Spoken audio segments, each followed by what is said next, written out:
सुतल पिया के जगावै हो रामा, कोयली तोरे बोलिया। सुतल पिया के जगावै हो रामा, कोयली तोरे बोलिया। अन दिन बोले कोयली भोर बिन सरबा, अन दिन बोले कोयली भोर बिन सरबा। आई किया बोले अधिरतिया हो रामा, कोयली तोरे बोलिया। सुतल पिया के जगावे हो रामा, कोयली तोरे बोलिया। अन दिन बोले कोयली भोर भिन सरबा, आई किया बोले अधिरतिया हो रामा। सुतल पिया के कोयली शब्द सुनी पिया मोर जागल, कोयली शब्द सुनी पिया मोर जागल। उठी पिया चलल विदेश हो रामा, कोयली तोरे बोलिया।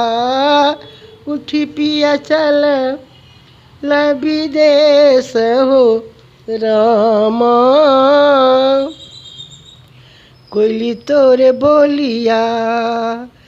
चैत मास कोयली सोहावन हो रामा, कोयली तोरे बोलिया। सुतल पिया के जगा दे हो राम, हो जगावे हो रामा। सुतल पिया के जगा बे हो रामा, कोयली तोरे बोलिया, कोयली तोरे बोलिया। जो हम जनिता हूँ पिया चली जाएता, जो हम जनिता हूँ पिया चली जाएता। कटी तो मेरे सम के डोरिया हो रामा, सुतल पिया के, सुतल पिया के जगावे हो रामा, कोयली तोरे बोलिया। अन दिन बाजे तू भोरे बिन सरबा, आई किया बोले अधिरतिया हो रामा, कोयली तोरे बोलिया। अन दिन बोले हजीर भोर भिन सरबा हो रामा, कोयली तोरे बोलिया। भरी राती हम सगरो राती हम जगले रहलौं, भोरे में गेलौं अलसाए हो रामा, मीठी तोरे बोलिया, मीठी तोरे बोलिया।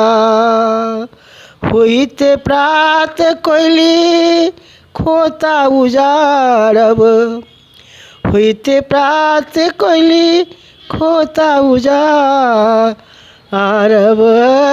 काटब चनन केर गछिया हो रामा, कोयली तोरे बोलिया।